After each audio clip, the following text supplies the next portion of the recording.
For those of you who are not candidates, if you would please come in and have a seat. There are programs that are being passed around.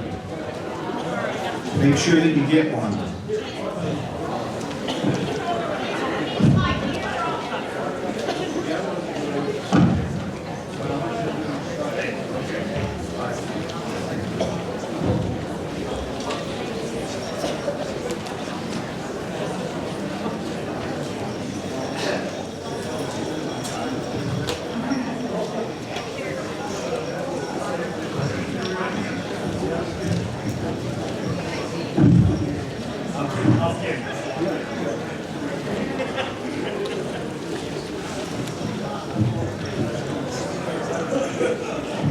Get a program, it's important that you get one because we are not allowing the candidates to have an opening. And the reason for that is that we believe they have lots of information on the internet, and hopefully you have seen it. But if not, their introduction is in the program with a QR code to their campaign website.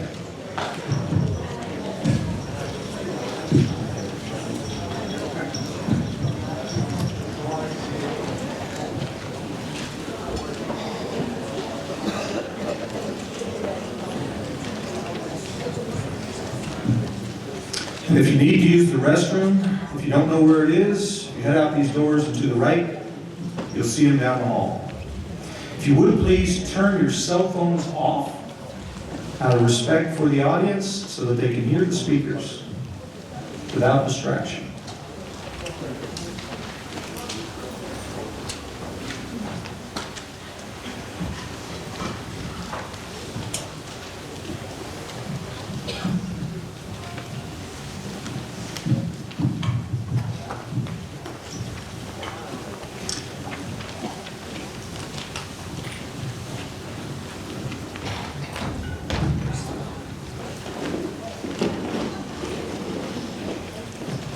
If this was a Trump rally, that YMCA would be playing right now or something. We need some music, kind of pump everything up here. If you want to stand up and dance, we'll let you.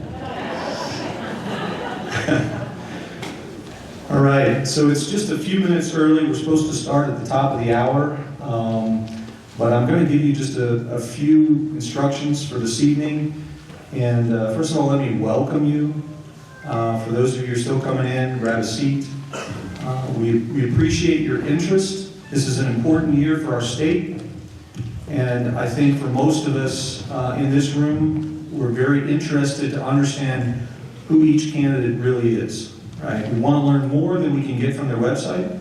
So you're going to see an event tonight where we're going to try to hit them with some hard questions. We have a little bit different format. So the format that we're going to engage in, and we will first of all, we will pray and we will say the Pledge of Allegiance. Then I'll introduce the MC and I'll provide some rules that these gentlemen and ladies are going to follow. And the intent is for you to learn more about the candidates and to have clarity between them. Some of you submitted questions that we put into a list. Unfortunately, because of the number of candidates and the time that we have tonight, we had to limit the number. But however, we're going to take every question that was submitted. And after this event, we will be giving those to the candidates and allowing them to respond in writing, and we will post those answers on our website. We think it's important for you to get your questions answered. We appreciate the time you had out in the lobby interacting with them. There will be a little bit of time at the end as well. And with that, I think due to the time that we have tonight, I'm going to go ahead and get started. So first of all, my name is Philip Meering. I'm the chair of the Goodhue County Republicans. They call it a BPOU, the Basic Political Organized Unit. We try to confuse as many people as possible. It just means we care about all the candidates that Goodhue County touches. I will tell you, in the last few years, our Republican Party has also not only focused on our candidates, the ones that are in Goodhue County at a state Senate, state House, but we've also reached outside of our district to help other districts around the state. It's really important that we elect Republicans in the House, the Senate, and the governor's seat. They've got a lot of work to do to redirect our state, and they need that kind of power to get it done. And so that's our intent in 2026. With that, let me introduce the young man who's going to give us, first lead us in prayer, and then lead us in the Pledge of Allegiance. His name is Jackson Reichertz. He is a junior in high school, and he has 1 foot in college, so he's getting a leg up. So with that, Jackson, please come to the mic.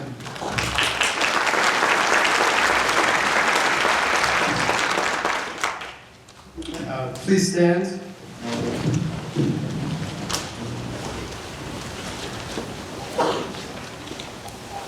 Dear God, thank you for the state and for the people who live here. Thank you for the freedom we have and the chance to choose our leaders. We ask for your help in keeping our state safe, strong, and fair. Please help us protect our communities, families, and the utmost integrity of our elections so the honesty and truth are always upheld. We ask you to bless each candidate in this debate, guide their words, help them speak clearly and truthfully, and remind them to lead with humility and care for the people they serve. Give us calm hearts, respectful minds, and wisdom as we listen. Help us remember that even when we disagree, we are neighbors and share love for this state. May everything said tonight be for the good of our people and according to your will. Amen. I pledge allegiance to the flag of the United States of America and to the republic for which it stands, one nation, under God, indivisible, with liberty and justice for all.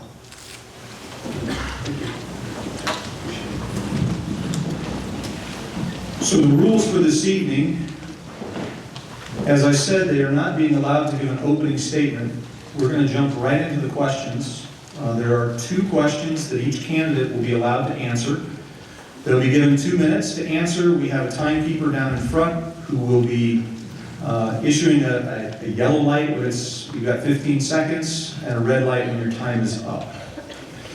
We will proceed in one direction for the first question and then in reverse order for the second question. They'll each have 2 minutes. After that time is over, and there will be no rebuttals. But in the next session, there are 9 hard-hitting, sort of hot potato questions that we think go deep on some issues that you care about based on the questions that were submitted. And so each candidate will get a unique question, and they'll be given an opportunity to pass that question to one other candidate. And then we will proceed. And there was a state central straw poll that was held in December, and there was a straw poll. And so we will ask those questions in the order from the least to the person who won that straw poll for closure. And again, as I said, if there are questions you submitted or ones that you think we didn't ask and we should have, we will submit those to the campaigns, and they will have till the end of the business Wednesday to respond in writing, and then we will post their answers verbatim on our website. At the close of the question and answer period, there will be a straw poll tonight. There will be ballots passed out. You'll select one candidate. They will be counted, and we will have people looking over our shoulder for election integrity reasons. And that straw poll result will be posted on our website, again, this week, along with the questions that we post from the candidates. Again, thank you for coming. Now let me introduce the MC for tonight. So we have Ernie Stone. He was a former chair of our BPOU, very involved in the Republican Party, and he's going to be asking the questions tonight. All right? Thank you very much.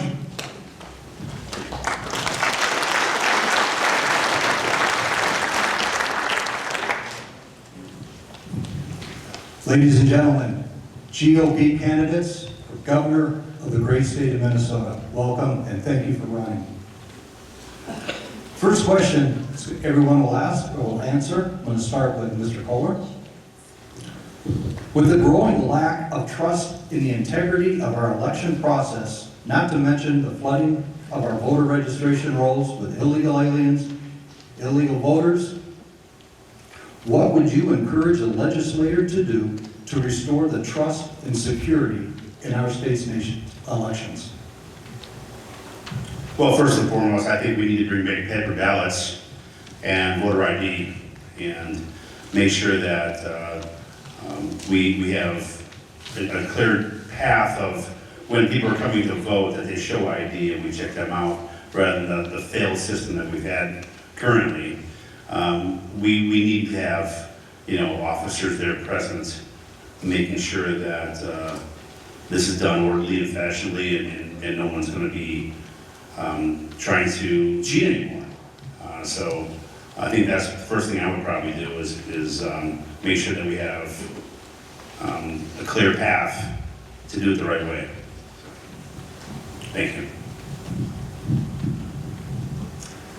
Well, the integrity of the elections is important. Obviously, it's not a federal issue. The DOJ has some responsibility, some jurisdiction. For example, there's a national statute to review and make sure voter rolls are accurate. But really, it's the state's job to administer elections. And the challenge is that the whole process is based on trust, because it assumes that the state will follow the law, and if the law is not followed, then it assumes that the state attorney general will enforce the law.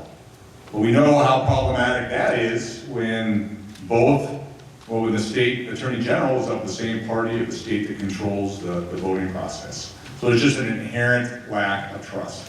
And so whether we have the legislature or not, I think a lot of the fraud potentially happens in a very small footprint. And I think it's important that we, this year, get out a lot of election judges in that fairly confined area where a lot of the suspect activities are. But once we win, not only the governor's office, but both houses, or both the House and the Senate, that creates the opportunity to create strong, fair, safe voting legislation. Georgia has a great model for it. They passed it after the 2020 election. South Carolina has made some interesting inroads. One of the many complaints there was, well, how do we get somebody, if somebody doesn't have transportation, they've got to have mail-in ballots.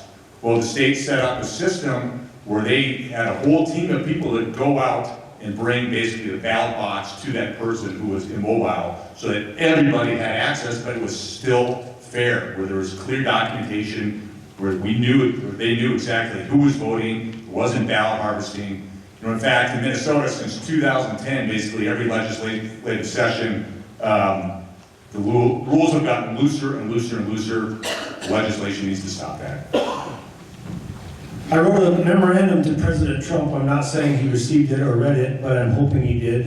Many months later, they filed some paperwork to make sure that they pulled apart the election rolls here in Minnesota, the voter rolls. I am not satisfied with waiting. I wrote a letter, and as the package going out to all 87 counties, I'm proposing to all of us that we have an election integrity cell in every county this year. The election rolls are that bad. Don't let anyone convince you that you're crazy or there's some kind of nightmare going on where you're just a lunatic. There's married name, maiden name, students that have filed at their home of residence and their college, dead people. All these nightmares that you've heard about are true. It's not hyperbole. You don't have to feel like you're crazy. You're not alone. It's very, very true. When you have districts that have 105% of the population show up to vote, you know you have a problem.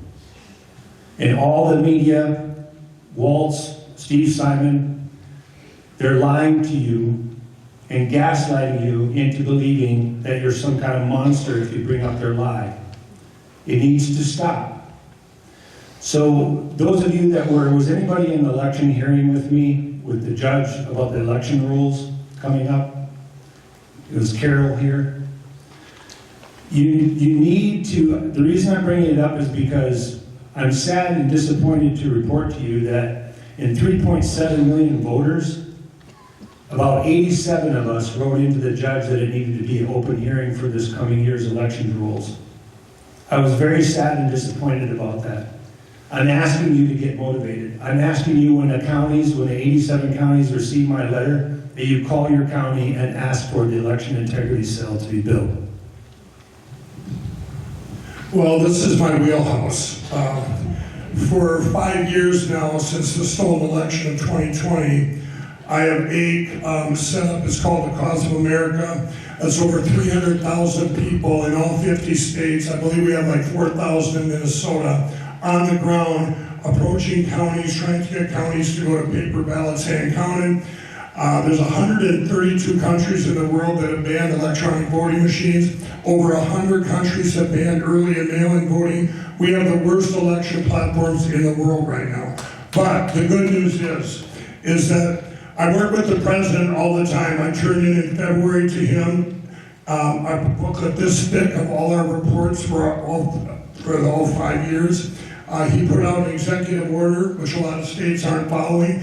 But right now, as we're speaking, he's working hard from the top down to ban certain things about voting machines. And we have great hope in Texas. There's 5 counties now that are going to use paper ballots, hand counted, no machines in the primaries. So we'll have a prototype, an example for the country. In Minnesota, here in every state, there's the dirty voter rolls. I'll give an example. Wisconsin has 7.3 million people on their voter rolls. If everybody voted in Wisconsin that registered, it's 4.2 million.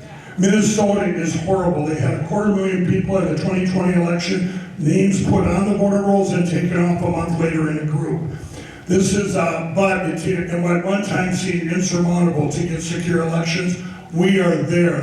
I wouldn't have even ran for governor if I didn't know that by the time November comes along, we're going to have enough places and enough areas where the deviations would stand out if they did steal it. And also, I believe in Minnesota, it can be just like we did with the president that I helped him too big to rig.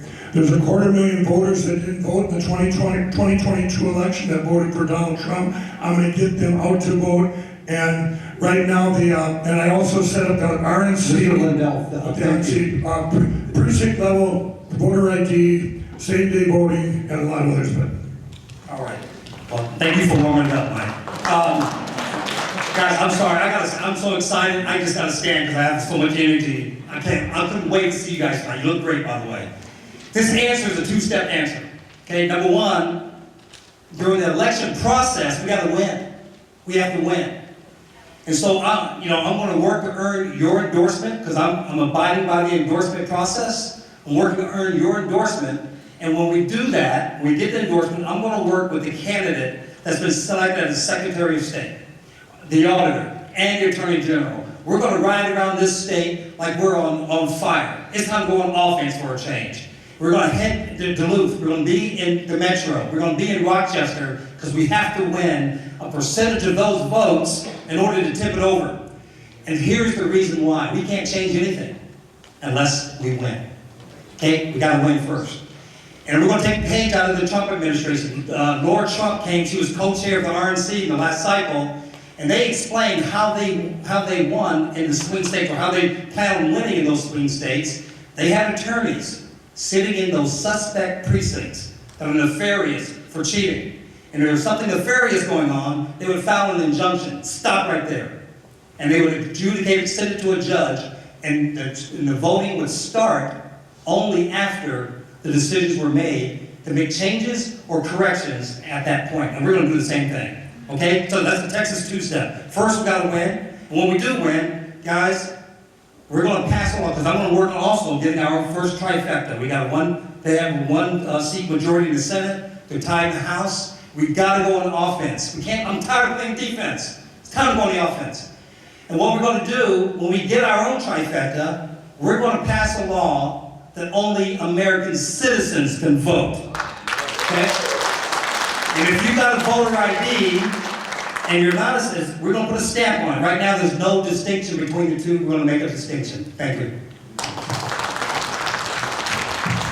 Good evening. It's great to be with you tonight, and election integrity matters very much. I have to get my driver's license in order to get my fishing license.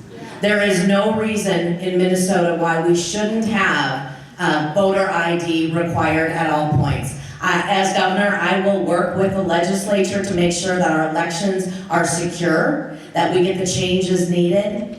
We should end the fact that you can vouch for up to 8 or more people in a residential facility, so it's not just a one issue that needs to matter. Voter ID, ending the ability to vouch for someone else. We need to narrow the time of our early voting. We need to narrow that from the 40+ days that it is now and turn this over.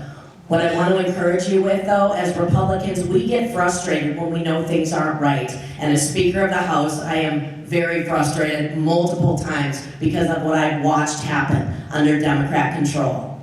Our voting laws have changed because Democrats have been in charge of this state for far too long. I'm going to ask all of the Republicans in this room and across the state, please vote. Don't use the excuse that you think our elections aren't secure to not vote. That is the easiest playbook that Democrats make. Please vote, work with us as we change the laws that are so needed so that we can make sure we have the most secure elections here in the state of Minnesota.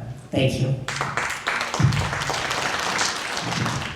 I totally agree that this is one of those issues where we just have to get everybody out to vote. But this election security is very similar in my mind to the fraud issue. This is one of those things that just chips away at our trust in our own government. Every day, a little bit more is gone unless we just do these things. There's not a time that I have voted. When I go in there and just sign my name next to my address, I kind of look at them and I go, that's it? I mean, this is crazy.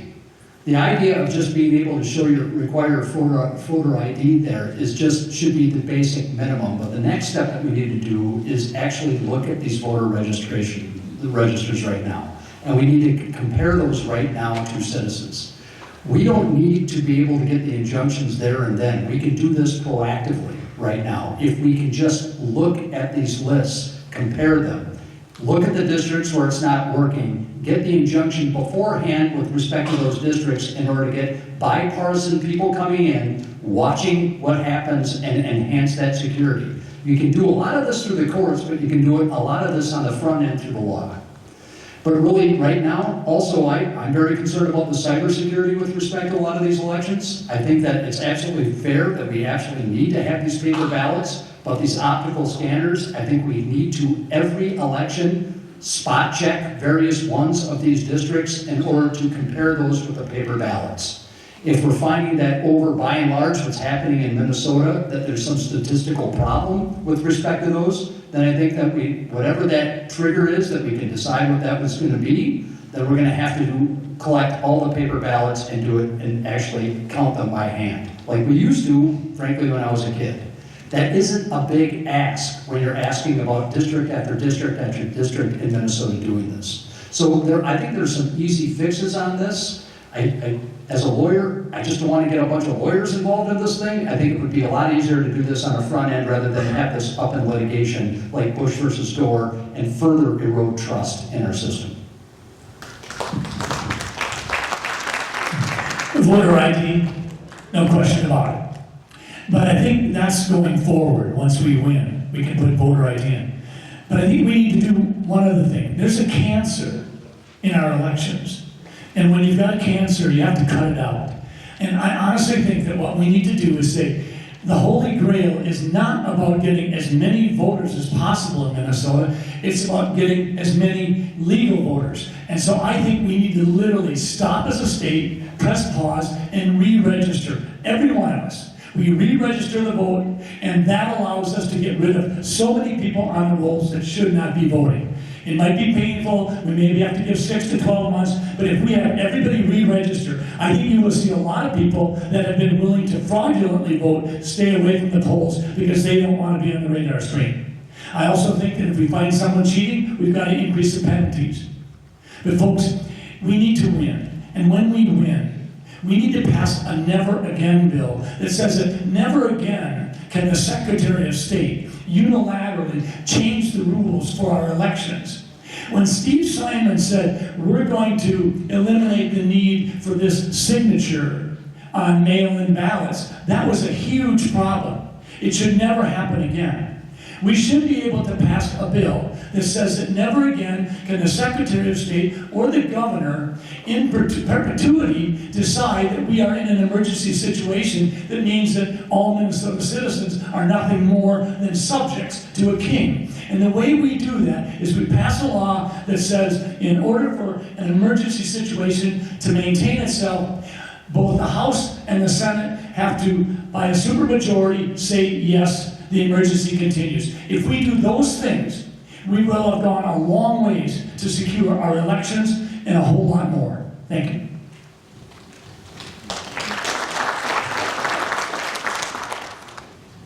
Well, needless to say, voter integrity is very important, and I'm just stunned, actually. This is 2026, Minnesota can't seem to get our act together in terms of voter integrity. This isn't something that should be that difficult. Let me give you an example. I hold a U.S. patent. I'm an inventor. And there's two types of inventors out there. Well, the first type of inventor may create something that's totally never been developed before. And the second type of inventor may take something like a mousetrap and make it a better mousetrap. So what I do is I look at things that have been done and that actually work. I'm from the airline world, at least I used to be. There's something called known crew requirements. So if you go to the airport and you're a pilot or a flight attendant, you will be identified immediately as who you are. Also, anyone traveled lately out of MSP or the airlines have to produce your ID. Can't be just any ID, it has to be a real ID, enhanced ID, or a passport. I don't understand why we're not doing that for the voting rolls. Real simple. You need ID for what? 50 to 100 different things, ranging from Sudafed to alcohol to cigarettes. And the basic fundamental civics 101 question is, why don't we have a state ID requirement to vote, to prove that you are who you say you are? It's not that hard. If we can do it in the airline world, have a process that's high in integrity and that's efficient, like known crew or the TSA checkpoint, where they will figure out who you are real fast. You know, I can't go there with my brother or Uncle Eddie. Hey, Uncle Eddie, do you want to tell a TSA agent that I am Jeff Johnson? It's not going to sell. They'll say either produce something or go back home and get ID. It's the same thing with voting. It's not that hard. Also, I do think we need paper rolls. I'm real skittish right now on electronics. Unfortunately, I shouldn't be in that place, but I am today. That if we're going to vote, we can use electronics, but you better have paper ballot, and you better have a verifiable source to prove that that paper ballot matches the computer readout. If it doesn't, there's problems. Thank you. Thank you for the first round of questions. Jeff Johnson, we'll start with you on this question and pass the mic to the right for everyone else. The next question is, if you had to name two things that you value the most in your life, could you please tell us what they are and how those were crystallized in your life? Two things that I value in my life. Well, that's really easy for me. I'm a man of faith. It's Jesus Christ. I'm here just temporarily. And when I was on the city council, the moment of prayer, I was praying quietly, Father, in Jesus' name, give me wisdom to vote how you want me to vote. Give me the words to speak when I need to speak, and have me shut up when I need to shut up. Faith is number one. We got to get God back in state. We saw that Tim Walz had a nice plaque by the Minnesota Satanist Society. Some people don't believe in that stuff. That stuff's very, very real.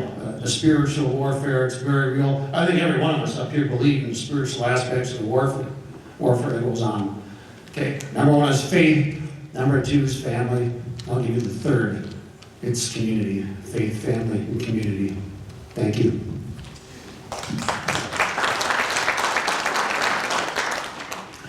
I'd say the number one thing for me is relationships. And relationship-wise, there's probably several that really step out for me. First and foremost, my relationship with my Creator. I appreciate the fact that as a human, I'm called on to both accept and try to understand the mystery of the relationship between Creator and humans. So that relationship is number one for me.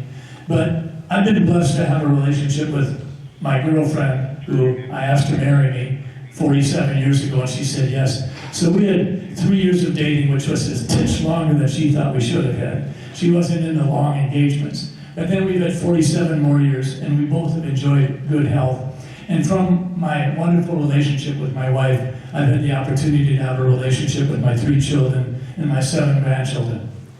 But C.S. Lewis once said that when it comes to elective relationships, the ones that he enjoys the most on earth are those that he encounters with his friends. He said a real friend is, regardless of the backgrounds, it's the person that you encounter where you look and you talk and you connect and you say, you too, you share the same truth as I do. And I think that's a wonderful thing about friendship. So relationships would be number one, but number two would be freedom. If I can't have freedom, perhaps it's because I've been in America and I've always had the gift of freedom, but if I can't have freedom, I don't know that I would want to have life on earth. So I think that I would go back to the Patrick Henry and say, give me liberty or give me death. And I think that's sort of where we're at these days. We have got to, once again, recognize what is it we're willing to give up to have freedom. We went through 3 or 4 really tough years where we lost our freedom of speech. I don't ever want to go through that again. Thank you. I was born and raised in Waseca, Minnesota, and I was went to Catholic school until 4th grade. It ended at 4th grade, and I was an altar boy through my senior year of high school. And for me, like, number one, my parents always instilled in us a very healthy relationship with our Creator, and that would by far be number one. My number 2 was my family. My wife Paula, my daughter Bella is 14, and my daughter Olivia is 16. I don't think anything, as being a lawyer in my life, it's pretty easy to become cynical, and it's pretty easy to see the worst of humanity a lot. And when there's just nothing that changes you as a person to see your child be born. And when Olivia came out, she was sick when she was she was born, and she was actually born on Christmas Eve, and she had this infection that went way up on Christmas Day. But she came home, she got much better after some antibiotics, and she came home pretty soon thereafter, but she came home on New Year's Eve, which happened to be my birthday. And it's the best birthday present I've ever had. I still punish her to this day, on my birthday, to say that she put me through that week of awfulness. But that's one of the main reasons I'm running. Is I just want things to be so much better for my kids. And I think every person that's a parent understands that. That I just want to leave the world in a better place than what I had. And so when you ask that question, the 2 things that I would hold most dear to me, I can't imagine now living without my family. And they provide me more strength than anything.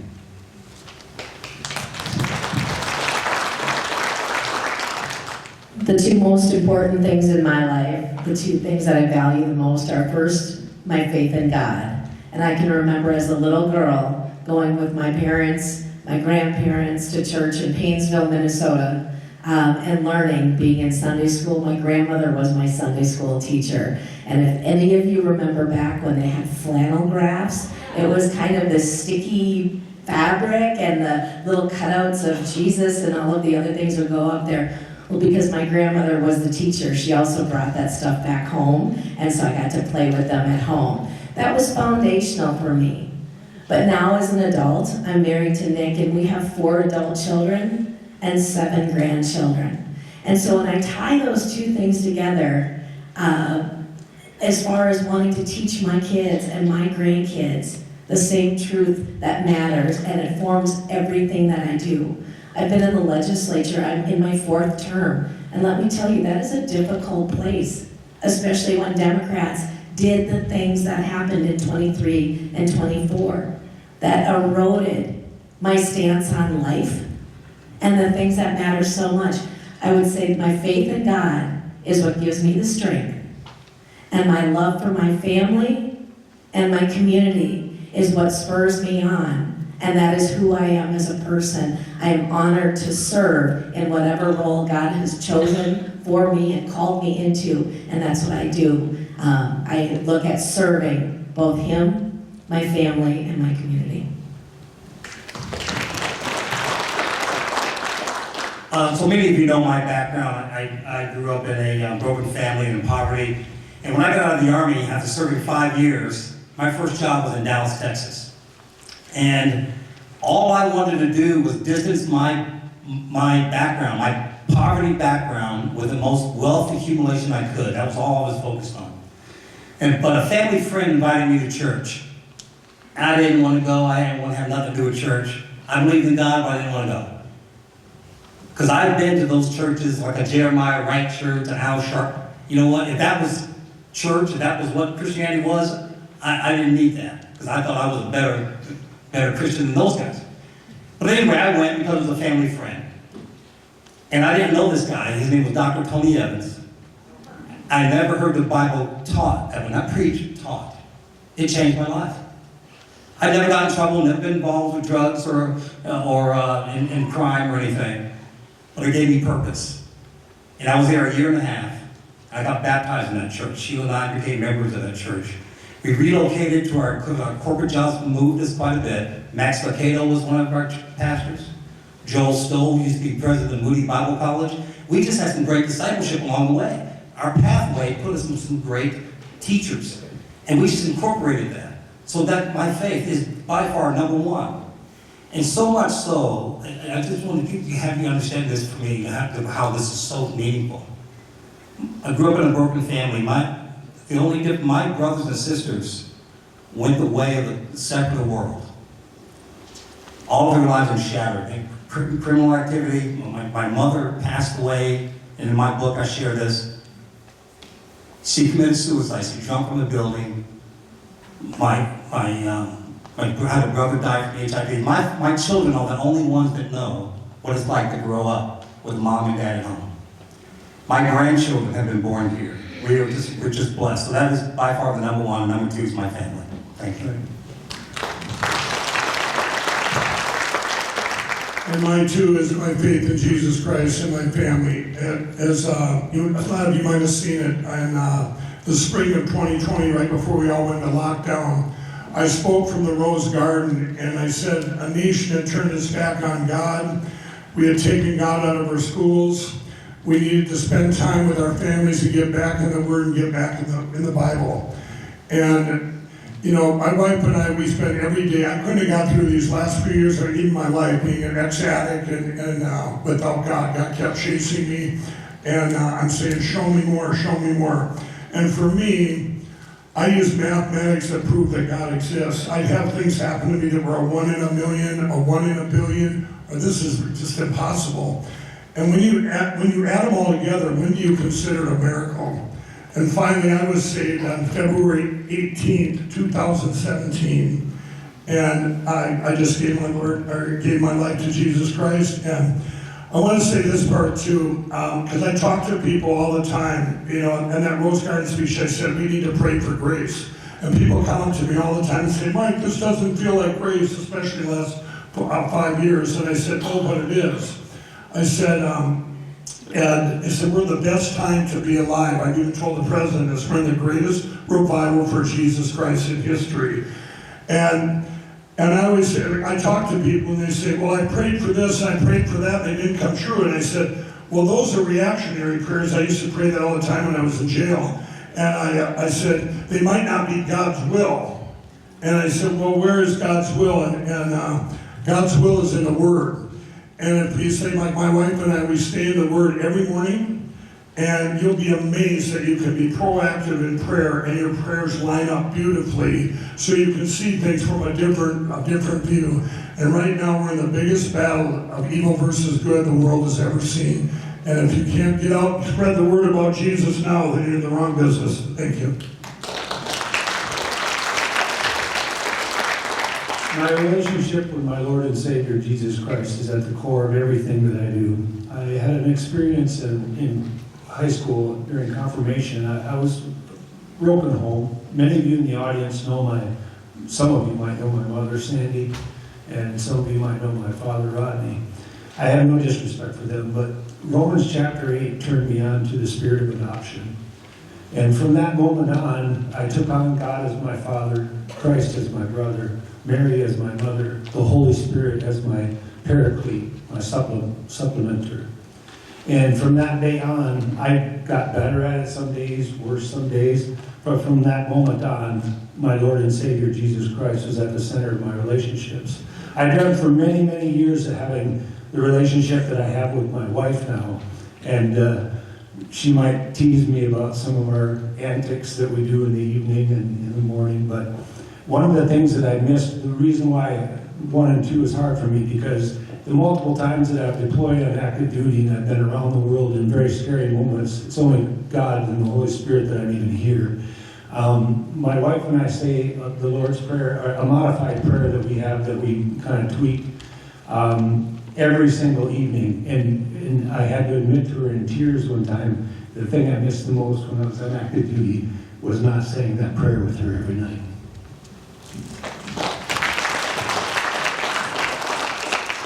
Well, I echo a lot of our comments. Love God, love your neighbor. Love God, love your neighbor. Just 3 words. Love God and neighbor. So I grew up, went to a parochial school growing up. I went to a Catholic college, went to a Catholic law school, had a lot of philosophy, had a lot of theology. God is ipsum esse subsistens, the subsistent act of being, pure actuality, no potentiality, essence over existence, etc. I knew God intellectually, but that's not enough. I didn't come to know God until I fell on my face. I was in the military, I went to good schools, I chased good jobs, and the more ambitious I got, the more I fell on my face. And it was God's way, as he does with all of us, I think, of humbling us. It wasn't until I was willing to surrender the outcome to the good Lord that I actually really came to know my faith. So love God. Love your neighbor for the sake of God. So love my family, of course. Love my neighbor. Yes. Love my enemy. Well, I sure try to do that every day. I fail at it. I wake up the next morning, pray again, try to get just a little bit better each day. So love God, love your neighbor. And how about love? What exactly does love mean? Well, St. Thomas Aquinas, a famous theologian, said love is willing the good of the other as other. So a very simple example, if there's an alcoholic and he says, hey, give me a beer, giving him a beer is not a loving act. Sometimes saying no is love. And I think the true authentic meaning of love in society has been lost. Because society seems to always want to say yes when a firm no is needed. So love God, love your neighbor. Thank you.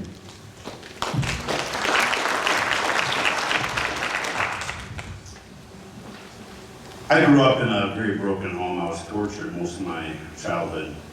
I wrote a book last year called Built for This, and it talks about my journey from childhood to running for governor. In those moments in my book, I realized that these weren't great moments in my life, they were God moments. Yeah, I was a great athlete. I got to fight in the UFC, the biggest stage in the world. I won 3 MMA world titles. Well, my modeling career wasn't taking off, so. I was very fortunate with this, in the heavyweight division being, only 5'7". Yeah.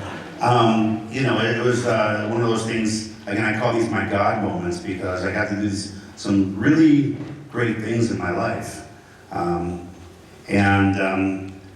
When I opened up my businesses in 2019 and COVID hit, shut down my businesses, and I've never been in politics before. I woke up one night and I heard a voice say to me, run for governor. And I asked Lydia, I go, did you say something? She said, shut up, I'm sleeping. And I realized that was another God moment that was in my life, and I've had these in my book that I talk about. And I decided in 2020 I was going to run for governor. And so I ran for Senate first, then Congress, then county commissions, to kind of learn the ways around government. And you go through life in your journey, and in the book, there's a title called The Dash between the dates on your gravestone. What is that journey, and what did you represent while you're here on Earth? And for me, you have to understand the day you were born and the day you know what you were born for. And I realized that morning in 2020 to run for governor. Thank you. And thank you. Brad, you'll have the next question, and you're granted license to choose who you would like to answer the same question. So that'll be the next question? Okay. And the question is, as a population has witnessed the increase in crime here in the state of Minnesota, especially up in the beloved Twin Cities, day one, what can you do to restore peace and security to our neighbors and visitors? Well, I think we need to take over every stone we can to enforce the law, and that calls for using the National Guard. We use it. We make sure that we make people understand crime is going to be upheld and harsh penalties will be enforced. It will be enforced and dished out. We will not have crime to run rampant like it is now. I think that we need to also basically make sure that we employ laws that help you with, the Second Amendment, like stand your ground. We need to make sure that people are allowed to defend themselves and not be able to run from your home when your loved ones are being attacked.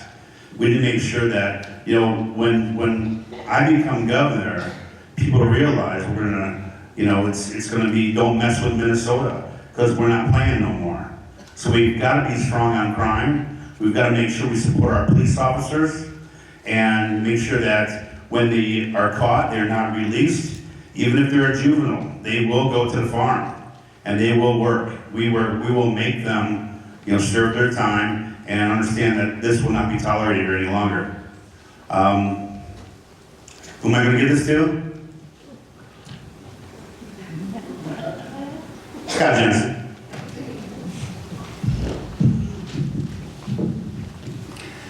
Well, I think the reason that Brad gave me that question was because he's never fought me in the ring, but he's a little worried because he's seen the size of my muscles. Or maybe that wasn't it. I'm more afraid you're Lieutenant Governor. Speaking of which, as long as we're talking about crime, I'd like to make certain that everybody here knows that tonight is the first event that my running mate for Lieutenant Governor, Goodhue Wilkerson, has joined us. And I'd love you to meet her. She's been in the Dakota County office as a deputy sheriff, a deputy and sergeant for 27 years, and now is with the Hennepin County. So I hope you meet her before the night's over. Several years ago, I had lunch with a St. Paul policeman, and he was in the top of the order for the police. And I asked him if there was really a chance that we could get our arms around crime. And he said, absolutely. Because I sort of thought maybe it's just hopeless. And I said, how do we do that? And he said, let us do our work. I said, what would you do if you were king for a day? And he said, I would go out and I'd take 100 people off the streets. And I said, which 100 people? And he said, oh, we know who they are. He said, if we had, as law enforcement officers, the ability to take the bad actors off the streets, we would need to take about 85 to 90 people off the streets, and we would make an incredible dent in crime. And I've talked to other police officers, and they say the same thing. We have shackled our law enforcement officers. How? Well, our juvenile court system doesn't work. And Chris Maddow would know a lot more than I would in terms of how to fix it.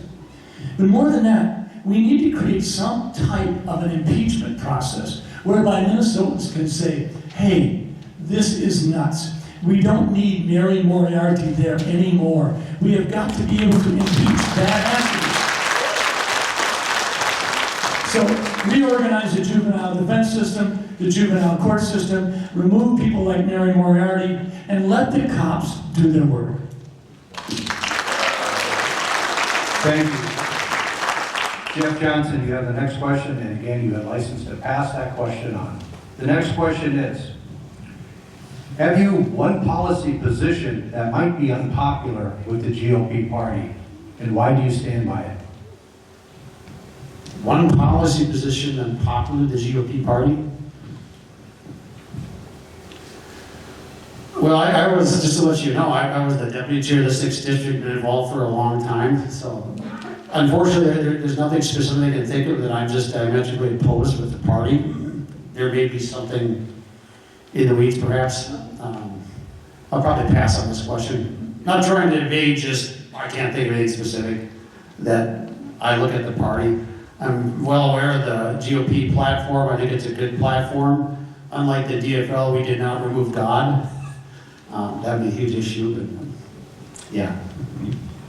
And who would you like to pass the question on to? Well, Chris. Just waiting for my green light. I just didn't want to screw up your system, so sorry. So,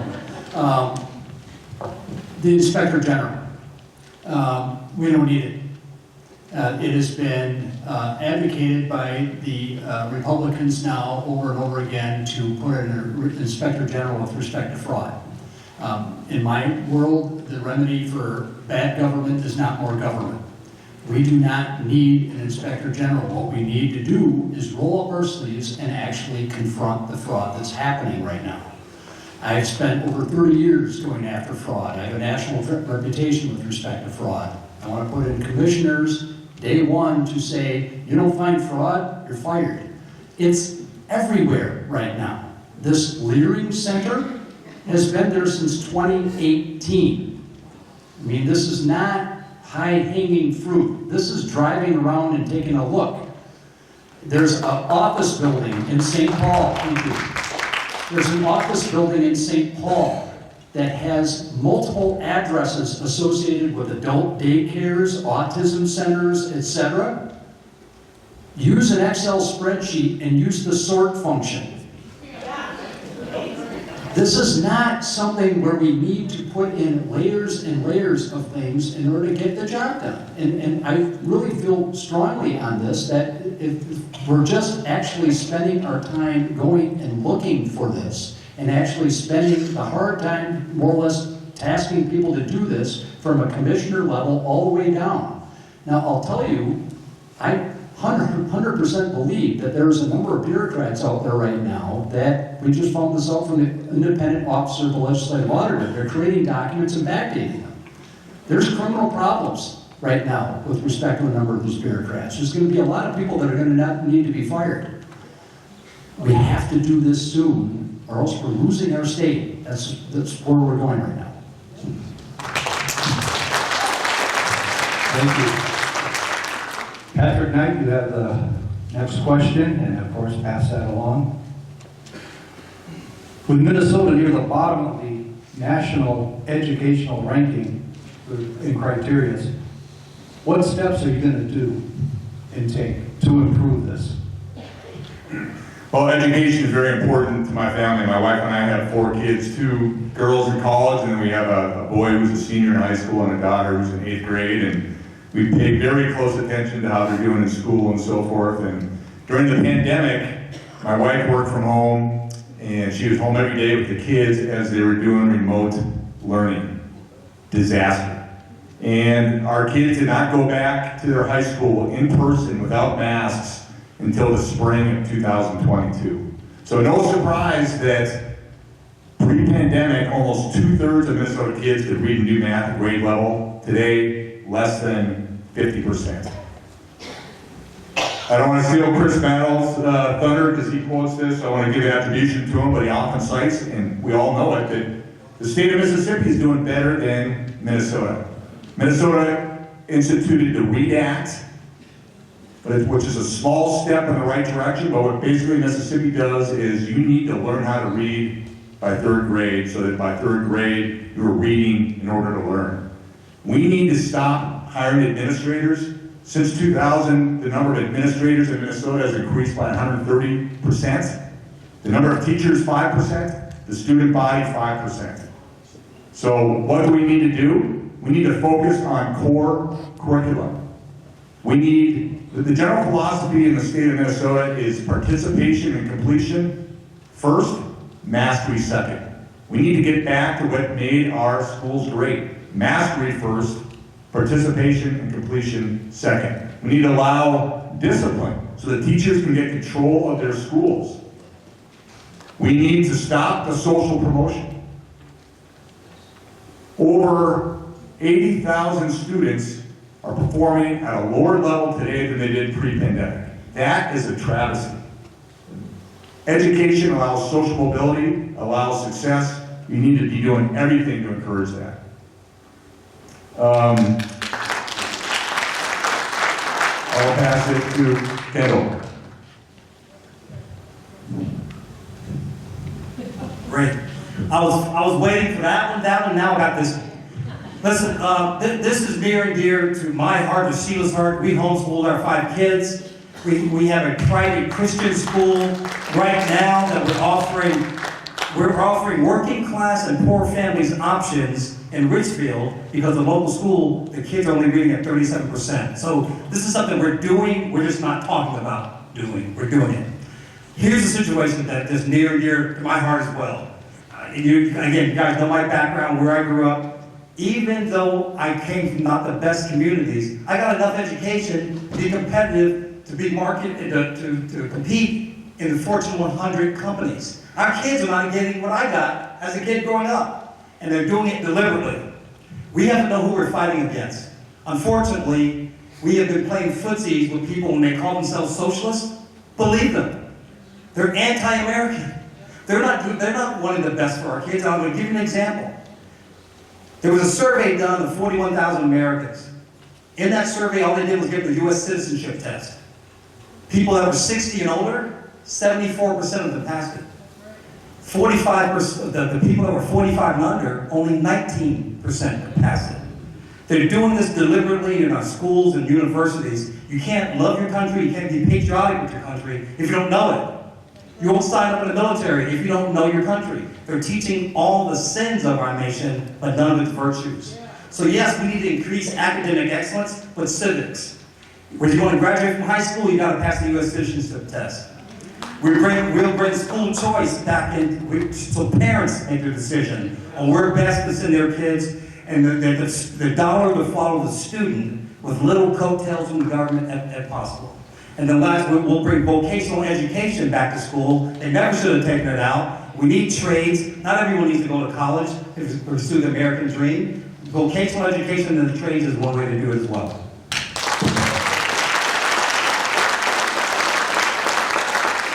Thank you. The next new question goes to Scott Jensen.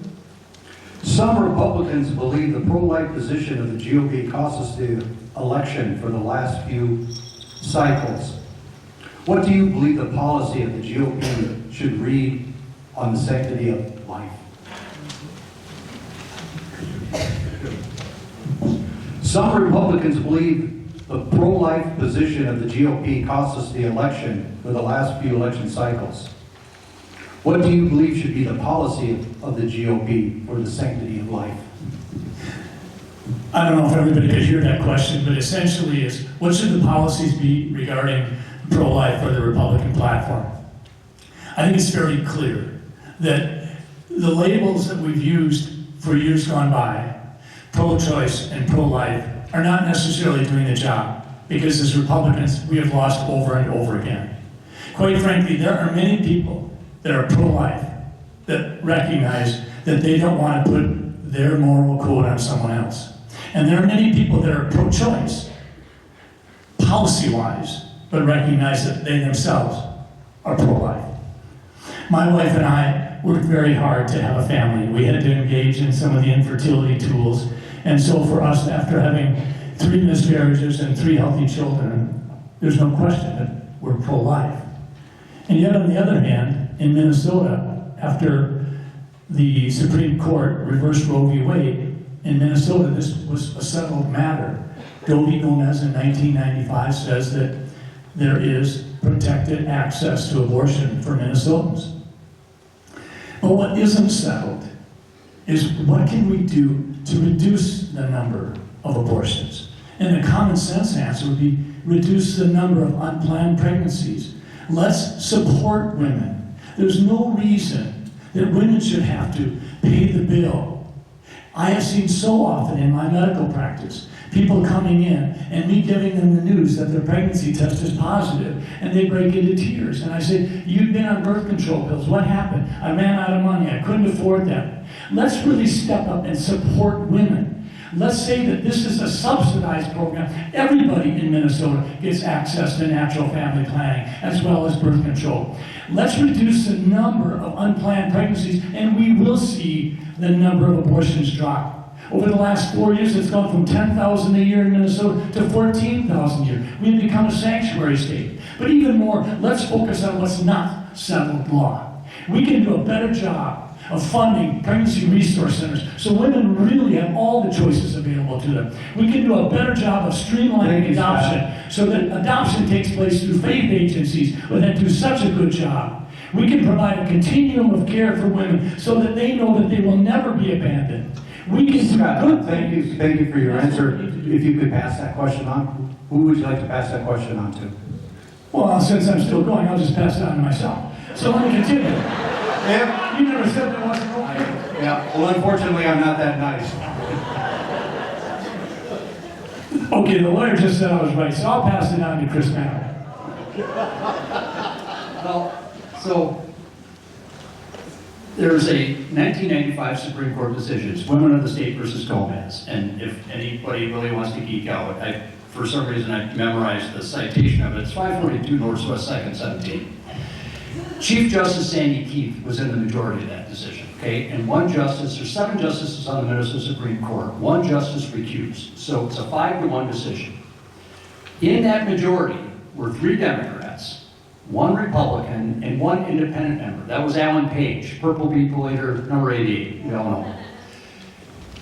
In that case, it said there was a Minnesota state constitutional right to abortion, right? It doesn't matter federally. This was a Minnesota state constitutional right to abortion. I think it was under Article 1, Sections 2, 7, and 10, if I remember right, saying that those provided a constitutional right to privacy. Today, we have 7 justices in the Minnesota Supreme Court. 4 have been appointed by Walz, 3 by Dayton. What are you going to be able to do to pass a law that is going to pass constitutional muster under the Minnesota State Constitution? So, now, on the other side of that, I think of Walz during the debate with J.D. Vance. And I remember the statute, and he said during that statute, Vance said, your statute in Minnesota permits abortion all the way up to the time of birth. Walz said, no, it doesn't. Read Minnesota Statute 145.409. It has no gestational limit. None. So Walz either lied, he didn't read it, or he didn't understand it. Lisa thinks he lied. I don't think he did, because I don't think he really understands it. I think he just signs things that he doesn't really know. I truly believe that. I don't think he's smart enough to actually understand what is in that statute. I don't think that there is a reasonable person alive that believes that we should be able to permit an abortion at the time of birth. There's not a reasonable person out there. So when I look at this, I like Scott, I look at this as a Big Tent. We need to bring in as many people as we possibly can in this election in order to win.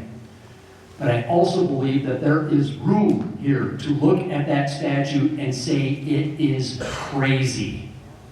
Thank you. Thank you. New question. This question will go to Philip Parrish. What is one tough truth you believe Minnesotans need to hear? Stop judging people and start listening to people. I've been on the campaign trail since April. I put in over 15,000 miles across the state. I've had 100 of my own events on top of GOP events. I'm suggesting to you, like I've suggested across the entire state, you have to start understanding 80% of Minnesotans don't want anything to do with you. They don't want to be Republicans. They don't want to be Democrats. They've stopped listening. And there's a reason they've stopped listening. I can attest to you, I love you all. I've been around this since Steve Swiggin when I was 1982. I believe in our grassroots. I believe in us. But I am here to tell you with experience, and many of you in this audience know how well and deep my experience is with the public and public speaking and saying the tough stuff out loud. Remember, I'm one of the original whistleblowers of the daycare fraud here in Minnesota. People in our own community had death threats for me because of blowing a whistle about the daycare fraud in 2018. This own community, Republicans. I am here to tell you the uncomfortable truth. 80% of our population wants nothing to do with Republicans or Democrats. You have to give them a reason to come and talk to you. and then I want you to listen to them. And some of the people on my team, in what I call the Parish for Governor Intelligence Cell, every single one of them, if I brought them into this room, half of you in this room would dismiss them as crazy or too ugly or wrong color or the wrong clothes, and you wouldn't listen to them. But there's a reason why they're a part of my intelligence cell. They're very good people. They understand, they listen, they research, they get to know what the problems are, and they go after the problem in a meaningful way. I love you all, but the tough thing to tell you about is, you've got to open the door. Stop shutting the door, stop shutting the window, and start listening to people, please. You haven't spoken. Well, the tough truth would be, this is it. I believe that we have one opportunity, and that's the 2026, this upcoming midterm election, or Minnesota, I believe, that will be it. I think people are exiting now, and I think the American dream will be gone. I've lived it to on steroids, the American dream. And I think the top truth is everyone has to get involved now. There was a time that I didn't believe politics mattered. I had never voted. When I met Donald Trump in the summer of 2016, I had never voted in my life. Of course, I was an addict. I didn't think anything really mattered, with the politics. But now I know everything. It affects everything you do, whether you're in Western Minnesota or up in Grand Marais or you're down in Albert Lee. Everything politicians decide affects everything in your family. And this is it. And I think that what people don't want to hear is that you got to get involved now. You got to get involved. Do everything you can every single day to get so we can win Minnesota and save our state and save our country. Quite frankly, save the American dream.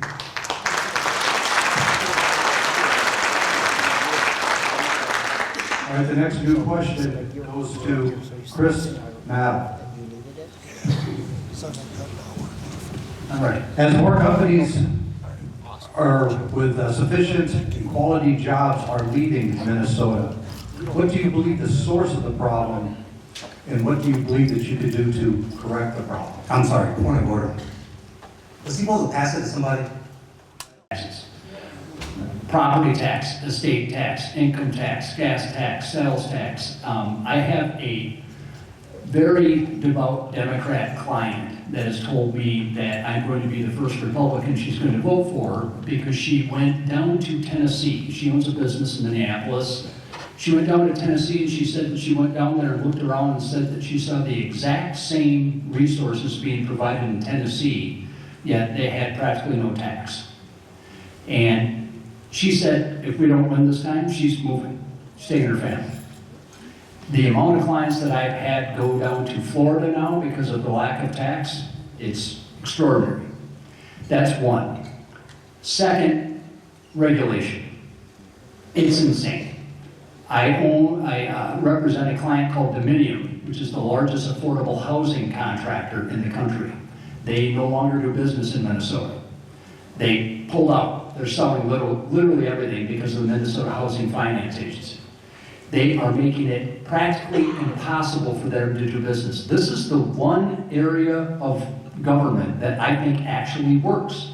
It has married corporations with taxes, with making affordable housing. It has worked fantastically, but the MHFA right now is doing everything they can to go back to public housing, government public housing. And I'm not being hyperbolic with this. They're openly saying this. And when I had a case involving them, by the way, the first 10 pages were MHFA's DEI policy, which made me want to puke. But when you get to this, it is such a hostile business climate that it can easily be remedied if we actually just start pulling back on these regulations and making Minnesota a better place for business. We used to have the top Fortune 500 corporations here. We have an amazing workforce. We just need to make it a lot easier for our corporations to actually do business. Thank you, Chris. And who would you like to pass the question to? I want to be a nice guy. Who would like this one? Thank you. I was wondering if I was going to be the last one chosen, and I am. And I am. Why are businesses leaving Minnesota? There's a number of reasons why, but as we have seen, especially what rolled out just January 1st of this year, paid family medical leave. Thank you. That is a mandate on every single business in the state of Minnesota who has one employee or more. It is the same mandate, a one-size-fits-none. What happened when the Democrats passed that in 2023 was they mandated businesses to allow employees to take up to 20 weeks off. 12 weeks for bonding with your child if you had a child in 2025. There's a tax on every single employee in the state of Minnesota. That absolutely took away any type of recruitment or retention tool that a business usually needs.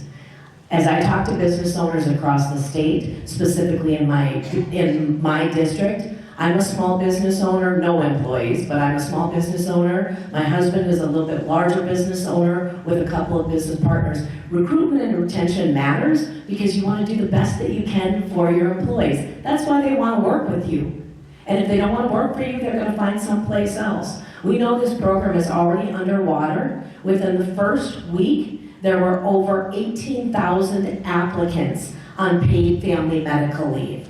Not everyone is going to get that, but we have a state that is ripe with fraud. Criminal activity actually has to take place before it's fraud. That isn't an exact legal definition, but it's as close as I can get. But the abuse of this, because the guardrails that the legislature, Republicans in the legislature tried to put forward, would not be accepted. The other reasons why we are seeing businesses move out of the state of Minnesota is the lack of public safety. We have got to support our men and women in law enforcement. I have always been a supporter of our law enforcement. Thank you, Lisa. Thank you. Going on to the next new question. Mike Linda. There's a deep divided political ideology between the metro, the suburbs, let's not forget the rocks and cows. What is your campaign plan to do to repair this coalition and get the message out to these divided groups? Well, I have a great plan with half-hour infomercials. With my campaign, with campaigns, you have people put out 1-minute commercials and say, Ash and the other candidate, we already know how bad the Democrats are. And I think what's missing is you need to educate all of them, whether it's the suburban suburbs, the inner city, or the rural areas. You need to educate everyone what you're actually going to do as a candidate. What are the solutions to all the problems? And that's what I'm going to do. I'm going to run. You'll probably get tired of me and seeing me on TV again. But it'll be all the solutions to the problems so that you can unite everyone and give them hope. Everybody needs hope. We need hope right now that we can win this. But we also need to, the way to win it is to engage everybody to get out and vote for that hope, not just vote because so many people have given up or they're not united. And you have people, in the suburbs that they have, they say the suburban housewife or whatever. Well, if she had solutions and she knew about them, then you're going to turn her vote. And that's how I plan on uniting everyone, getting everybody out to vote. Like I said earlier, we have 250,000 people that voted for Donald Trump in 2020 that didn't even bother to vote in 2022. Now we have everything we need right now from the other side, from the Democrats, and everything that they've been doing is the perfect time in history. So everybody, even if you're in the middle or middle left, are going, hey, I need a different input to get a different output. And in the inner cities, I've already done this in Chicago. I did it with Rudy Giuliani. We went down there and we questioned Democrats that were voting for Donald Trump, even though they didn't like him. And we asked them why. And we got answers from them that were just amazing. And I'm going to use those people's answers, like in the inner city of Minneapolis and suburbs, of, hey, I'm going to vote for Mike Lindell. I'm going to do this because he has solutions to the problems here, and they can talk their own people into getting out and voting. And I believe that's educating them on the solutions is the answer. Thank you. Who's going to pass the question on to? Well, Mike, thank you. So how am I going to make sure that I take into the interest all of Minnesota if elected as governor? I launched my campaign November 2nd. I launched my choice for Lieutenant Governor candidate Ryan Wilson the very next week. The next day after that, we went ahead and we went to Moorhead, Duluth, Mankato, and then back to central Minnesota. I was born in Painesville, so in central Minnesota, the small towns. We live in Cold Spring, part of that small greater Minnesota area. But when I was 7, my family and I moved to the metro area. We lived in South Minneapolis and then a number of the suburbs around that area. Not one part of Minnesota is exactly the same as the others. And as I've talked to people around the state, the issues of ag and the overregulation from MPCA and DNR, those are specific to the areas that are facing the problems that are faced by the overregulation. And then we have our larger cities that have businesses that have closed. There's no grocery store in downtown St. Paul right now. There's a lack of law enforcement, not because we don't have great men and women in law enforcement, but it's a lack of support from the top leaders as mayors and our governor and what they're saying. So in order to hear all of the issues that are faced by Minnesota, it's talking to the people, listening to what the main needs are, and then addressing those specific to the area. DNR needs to have people that actually understand the issues of DNR. MPCA can no longer be driving out businesses to our border cities. Law enforcement, specifically in our cities of the first class that get LGA, need to have their correct complement of law enforcement to make sure that our communities are safe. And our schools overall across the state need to be serving the students. Those are the customers. The students deserve an excellent education to support them into the work that they're going to be forward. Every area in Minnesota matters, and that's what I'll prioritize. Thank you. Lisa, please hold on to that microphone because the next new question is yours. Did you speak to the high school students by the entryway when you came in this evening?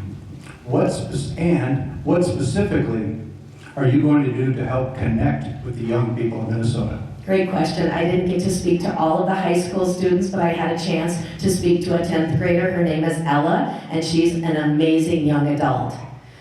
Our kids, whatever age, but specifically those in high school, are our future. They need an opportunity to speak to people, business owners, families, and those as elected officials.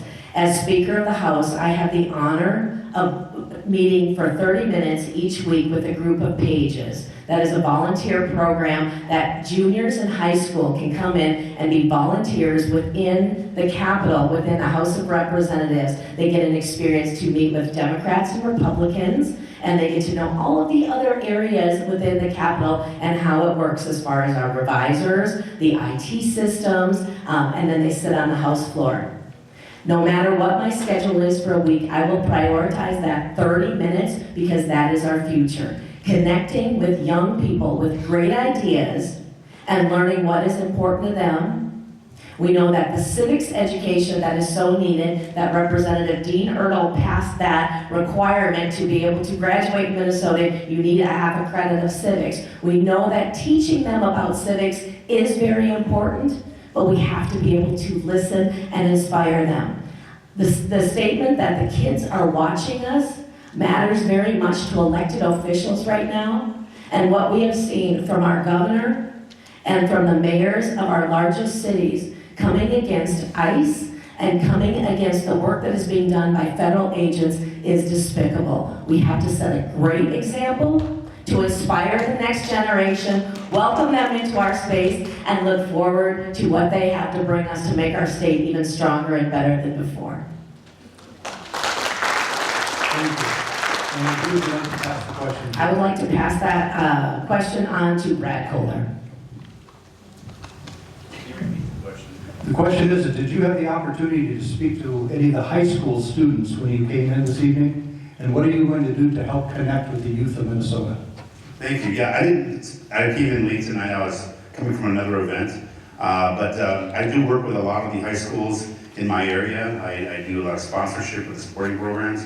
And I'm also on social media quite a bit doing live shows with some of my influencers, which are the Gen Zs and Millennials that are on my campaign with me. So we have been working with the Gen Zs and Millennials, making sure that we don't have the same problem that the silent generation, the baby boomers and the Gen X's did. We want to make sure that when we hand the torch off, that these people are involved with politics. I've brought a lot of people to the Republican Party, including some of the minority communities and a lot of the younger people. So getting with them has been very important, especially as a former coach.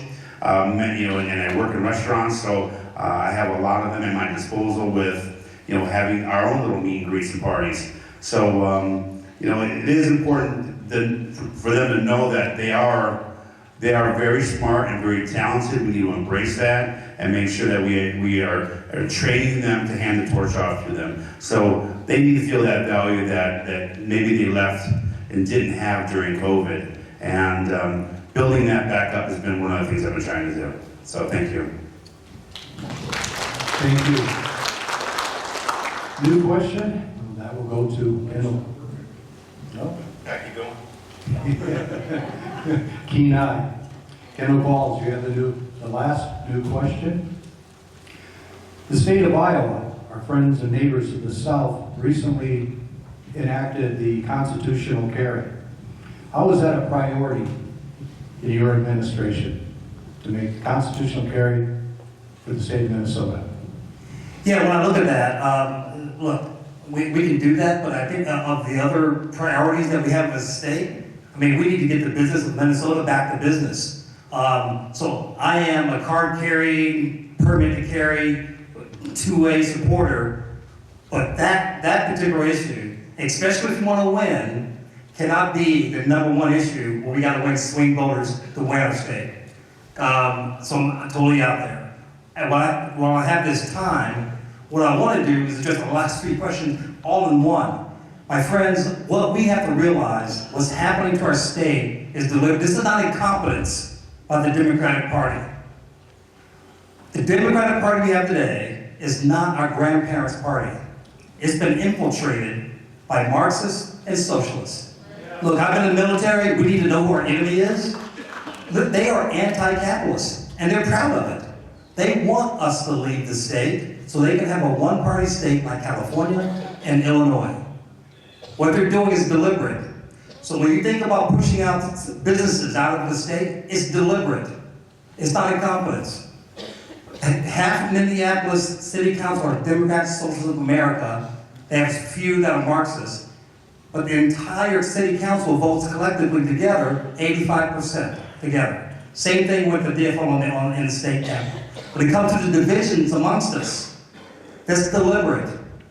I was out here 4 or 5 years ago helping to get school board candidates out there, speaking to parents that this critical race theory issue, this DEI issue, is a socialist Marxist program. We need to let our young high school students know, especially the young Christian males, white Christian, that they are not the enemy. They've been told that, and it's a lie. My friends, America's at stake.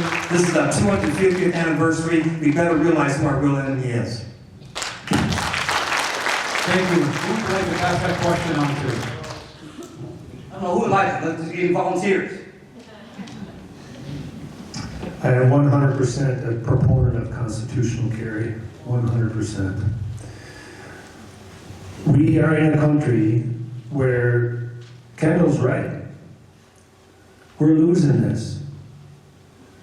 We have people telling us crazy things, gaslighting us into believing crazy things, that at some point you have to stand your ground. At some point you have to have a castle doctrine. If this continues this way, what do you have left? If you don't have the First Amendment, and there's a reason why the Second Amendment was put there, because the First Amendment, they decided that you better have a gun afterwards. Some of you know that meme. I don't want to make light of this subject, but we are a free people, endowed with our freedoms from God, and our liberties from God. They don't come from a centralized authority. And there's a reason why we are having so much trouble with where we're at and all the protests and all the nightmare going on in the Twin Cities. And that somehow they've made you believe that you have to tolerate intolerable behavior. You don't. You can stand up and say enough is enough. So I am 100% a proponent of constitutional carry. Thank you. Thank you. We barely have 10 minutes left, and I'm going to abuse my executive privilege, and I'd like to have everybody have 1 minute for a closing statement. And I'm going to start at the list. Brad Kohler.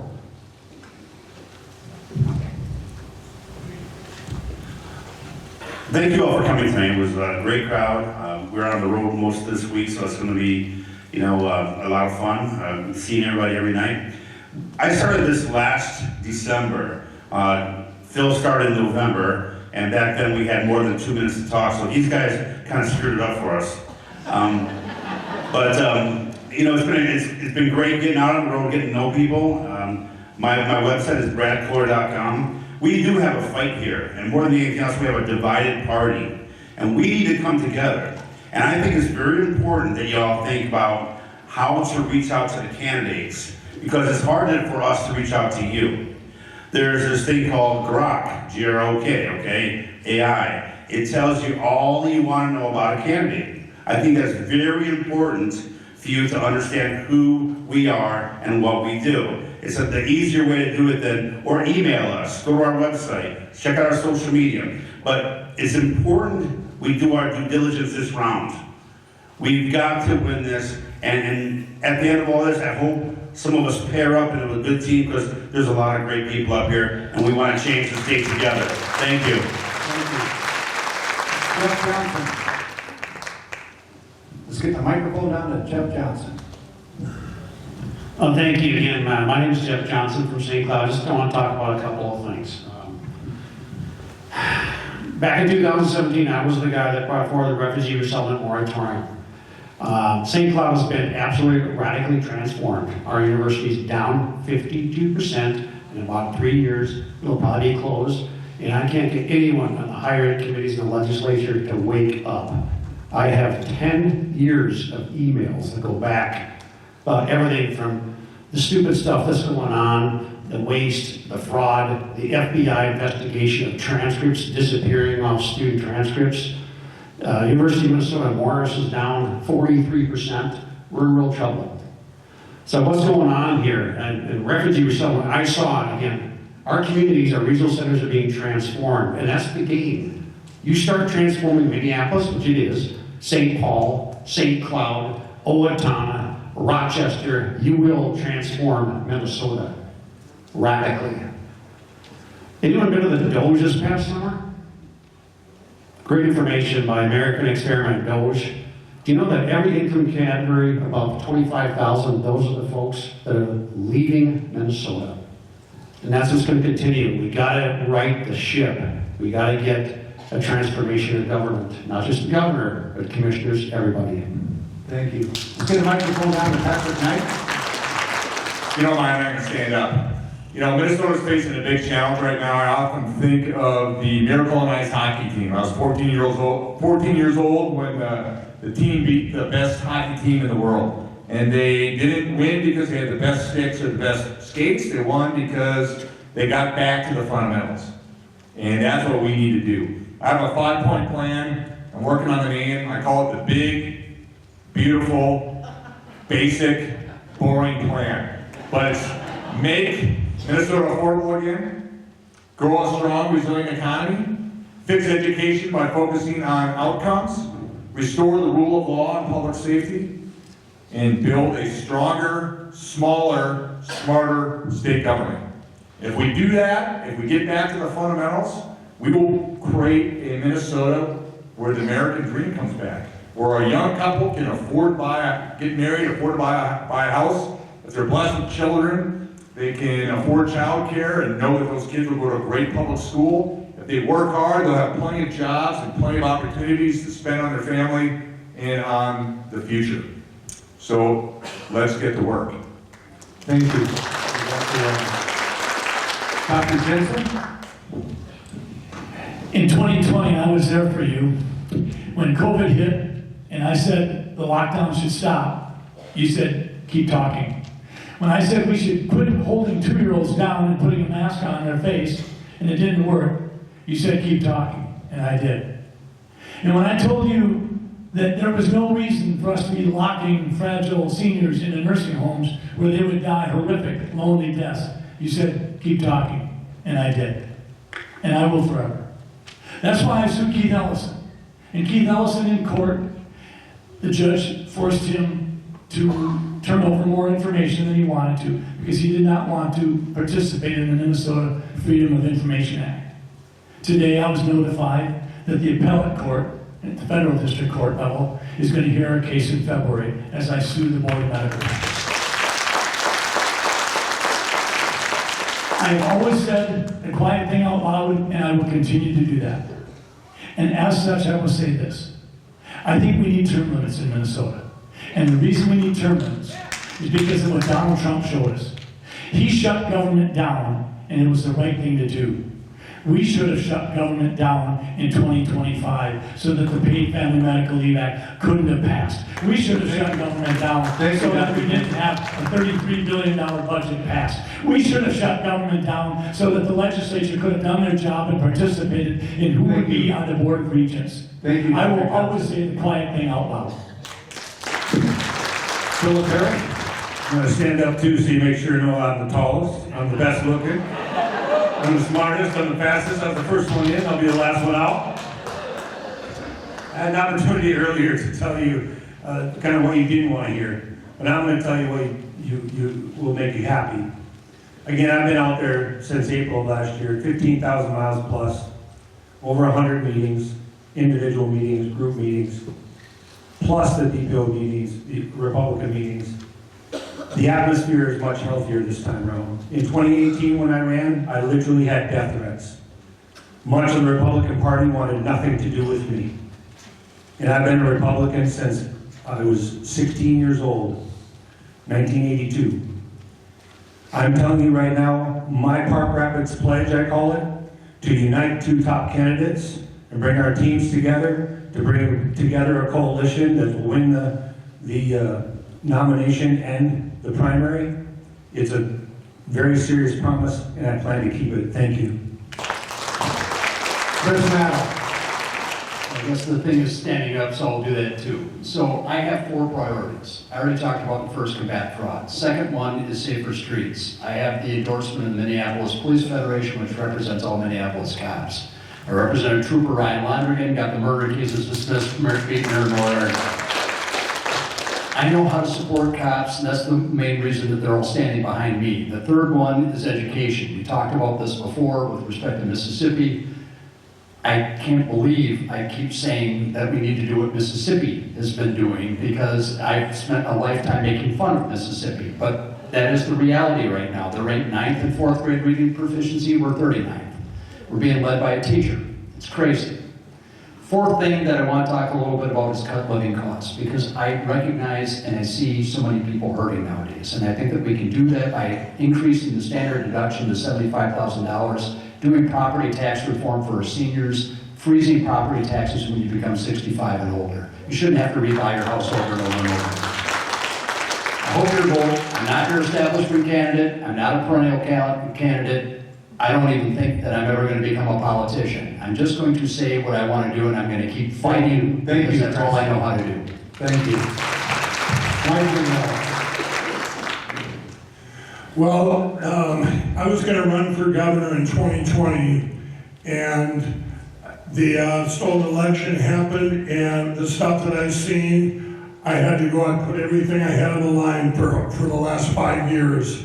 And I built, like I said earlier, the Cause of America during that time when we needed a voice, when we were all canceled on January 7th and 8th of 2021, when 1.2 million Americans were canceled off all the platforms. I built my own platform. So we would still have a voice. Right now it's Lindell TV. During that time, I built Cause of America to go into every single state and an army of people that never gave up on our election platforms. I got the RNC when I ran for the RNC. What I did there, we got a resolution passed that was paper ballots, hand counted, same-day voting. But all these things I did and during a time when my my great company, was getting attacked and just destroyed it. Did everything they could to silence my voice. And my wife and I prayed in August, and we said, you know what? If we can get my bills secure, so that I could go 100% all in and run for governor and win. And we did. By Thanksgiving, we were secure, so that's why I came in a little late. But I will tell you this, I have all the solutions to the problems, and I believe that we can save them. Thank you. Lisa Davis. Well, thank you for being here. You've been a great audience. Questions were great. I believe Minnesota can be stronger and better than where we find ourselves today. My plan, if elected as governor, is to make sure that our students receive the excellent education that they deserve. I promise to do more on the economy, making sure that our seniors are no longer paying tax on their Social Security. We need to reduce our taxes so we are not in the top on personal income tax and on corporate income tax.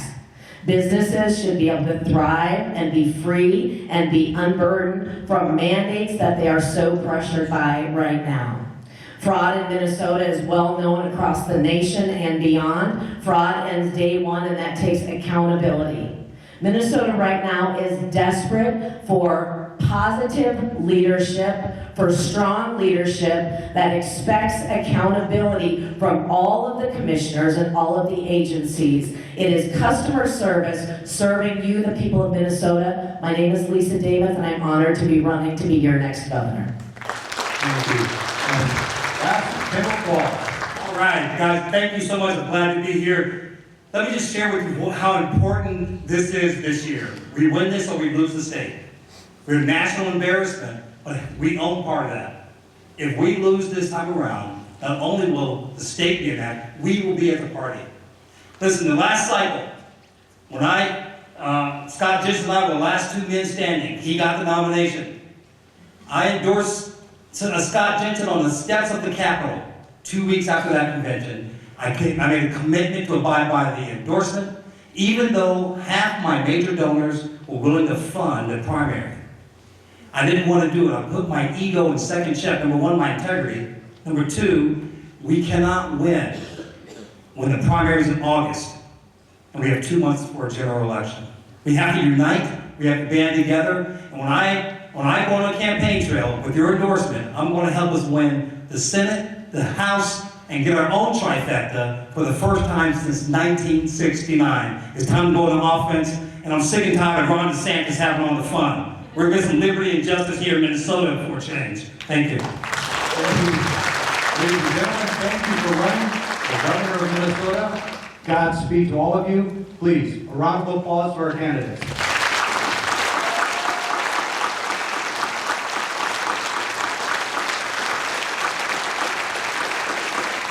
We are now going to issue a straw poll.